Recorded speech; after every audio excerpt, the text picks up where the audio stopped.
Hey, how's it going? Jason here, and in this episode we're going to be talking about shears. Well, I've got a couple shears here. I've got 3 actually, and they're all different material, or they're all different price ranges, and I thought it might be neat to sort of go over, you know, the pros and cons of each and why, say, I prefer one over another, and sort of what I use certain shears for, or which one I use for different situations. Alright, so the first shear I've got is this sort of all-purpose shear. It's you can recognize it from a red and white handle, and usually this is made in Taiwan or it's made in China. Occasionally I find one made in Japan, but it's kind of rare. But if you find one of these, this is called, on our store I think I call it the all-purpose shear, but these are probably the #1 beginner shear that I always recommend. If somebody's just starting with bonsai and they don't want to, you know, put down a lot of money for shears, this is my go-to shear. So things I like about it: price. I mean, this is going to be the lowest price shear that you're going to find. I mean, I think on our store it's like $10.95, so it's a steal. This shear is super cheap, but at the same time it's not really giving up much in terms of function.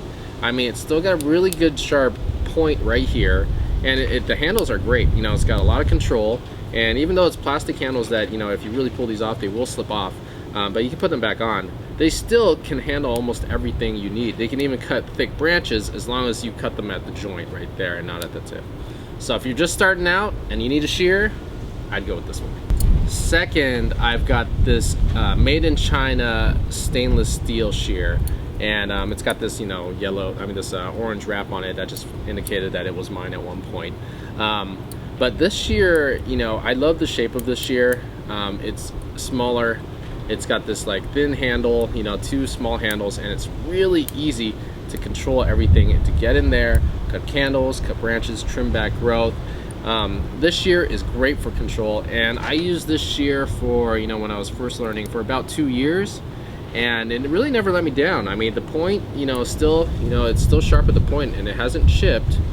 And since it's stainless steel, if you leave it out, it doesn't really change anything. It doesn't rust, and, you know, you can leave it out all day, leave it all night, and you can come back to it and it still go function exactly the same. The only con is that you know, it's a little bit more expensive. You know, some people say, okay, it's made in China, but you know what?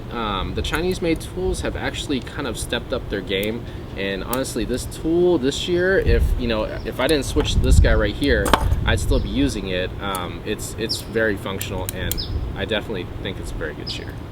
And lastly, I've got this shear right here, this guy right here, and this is a made in Japan carbon steel shear, and it's, you know, the orange thing means it's mine, but this is a Shears brand shear, which is basically the here, I'll take a look at you can take a look at the brand. You see, like, right, oh, there's no way you can see that. Nope, no way you can see that, sorry. So that didn't work. But this this Shears brand shear is a great shear, and this is my sharpest shear that I use. It's the carbon steel just is extremely sharp, and if you compare, this is kind of silly, but if you compare the sound of the shears, you know, hold up to your ear, just don't cut your ear, and compare the sound of the shears, you can tell that the quality on this one is just, you know, way higher than the made in China steel shear. So, and then a nice thing about this is that when it starts getting used up, it starts to kind of fade, and it just kind of looks cool. You know, functional wise, it still performs the same as it did. Basically, I've been using this one for about 3 years now, and, you know, I did drop it.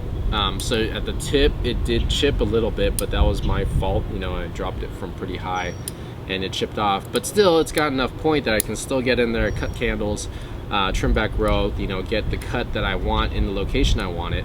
So it didn't really harm it that much. Shears brand tool, Satsuki shear. Now, the only downside to this guy is that it is carbon steel. So if I leave this out in the rain, say I leave it out in this nursery tonight when the sprinklers come on, this will rust. So I wouldn't switch to these tools unless, you know, you're going to take care of them really well and you're not going to forget about them outside. I mean, I've got a tool kit, and they always go in the same spot every time, so I know if I'm missing a tool, so I know if one's sitting out still in the nursery. So to sum it up, if you're just starting, I'd go for this guy right here. At some point, you know, you might graduate from it and be like, you know what, I kind of want something nicer, and in which case you can kind of go to this one. If you know that you're not going to pay attention to exactly where you're going to put it, I go with this one.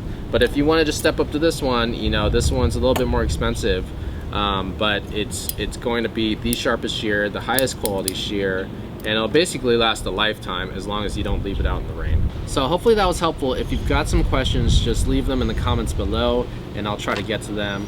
Otherwise, thanks for watching.